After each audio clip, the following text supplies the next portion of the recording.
So you've decided to implement QuickBooks Online in your nonprofit, but what do you do next?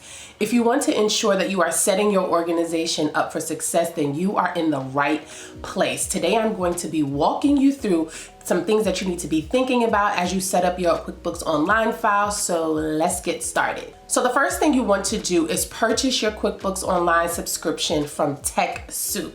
Now, TechSoup is a nonprofit in itself that serves other nonprofits by offering them access to different softwares at a discount. I have a lot of nonprofits that come to us that purchase their subscription directly from Intuit, but they don't realize that TechSoup is a resource for them, and they can actually purchase their QuickBooks Online subscription at a discount if you go through TechSoup. So that's where you want to start.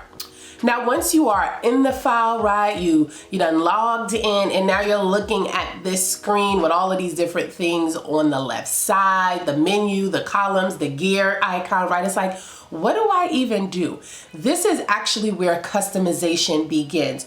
All too often, I find that organizations will go into QuickBooks and they will use it as is, meaning the way that it is currently set up, but that is just a skeleton, right? It is meant for you to go in and customize it to your organization.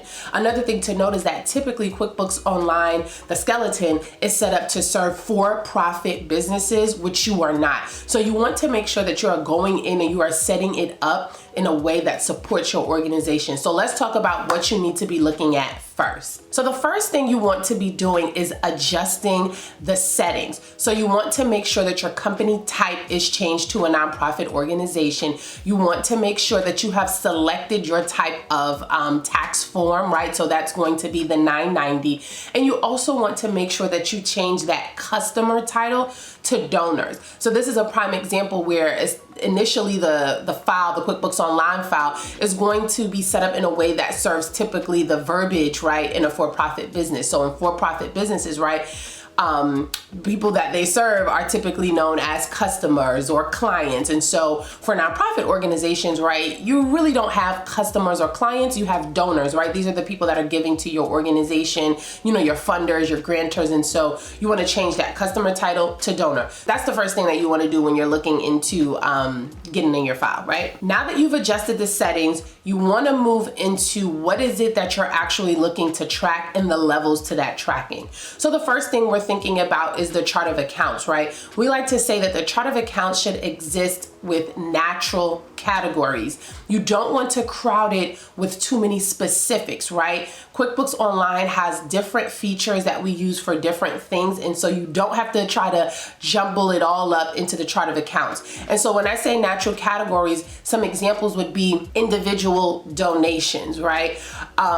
Donations by corporations and sponsors, other income, like keeping it very basic, right? You don't want to get too specific where you're like income from X program, right? Income from X grant, because there are other ways that we get to track those specifics. And so we do it that way. So one, we can keep the reports clean, and two, so that if ever you want to have, you have different users of the financial statements, right? There are different types and levels of reports that you can pull.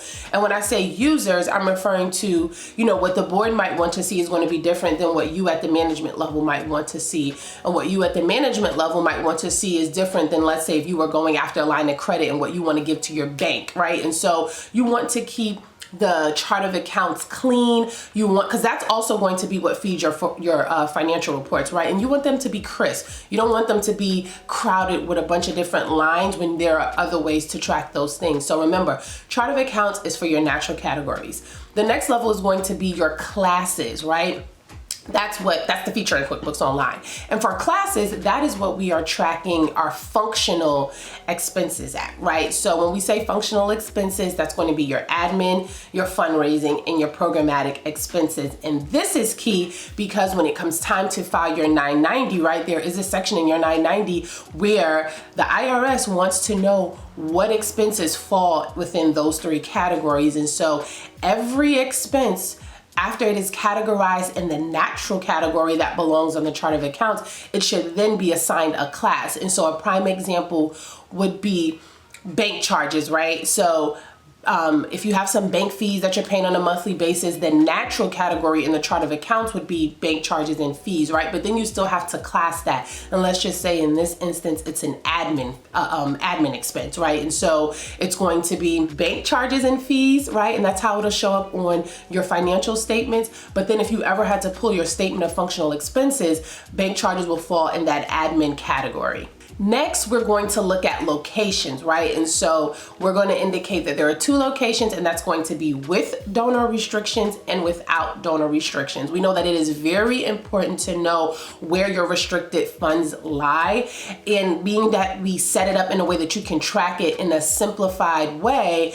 If the funder or the grantor or whoever restricted, right, these funds came back and they wanted to see, okay, what did you do with these funds? It is an easy way for you to go and pull the report because you are tracking it, right? And in this way too, if you're just setting up your QuickBooks Online file, or you're cleaning it up and you're going back and you're using these tools and these steps that we've outlined, this makes it easy to know, oh, I have X amount of dollars in restricted funds. I got to pull a report.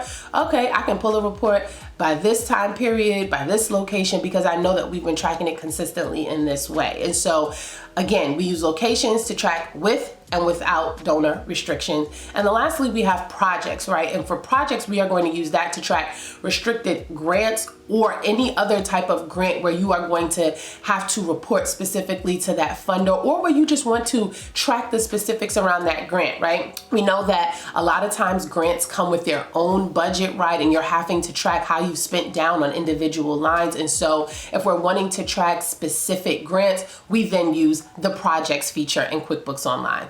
Lastly, you want to be thinking about reporting, right? So who are the users of those reports? What reports do they need? And are the reports easily accessible? And that is key, because a lot of times I hear from executive directors that they are not getting consistent and timely reports, which affects their ability to make decisions for the organization. Your funders, your grantors, your donors, those that are giving funds to your organization want to know that you are able to properly steward those funds. And a lot of times, them being able to have that information is key, and that information lives in your reporting. So let's make sure your reporting is in tip-top shape. So when you first go into QuickBooks Online and you head to the reporting section, you'll find that all of the reports are typically catered to for-profits again, right? So there is some editing that we'll have to do. So at the very basic level, right, you want to make sure that your P&L is labeled Statement of Activities. You want to make sure that your balance sheet is labeled Statement of Position, right?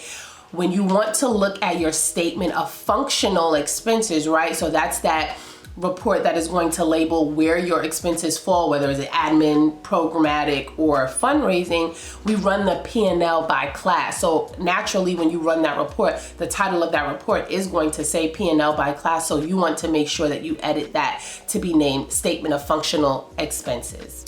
Now, those are your basic reports, right? And of course, your statement of cash flows, right? So those 3 reports are like your basic and main financial statements.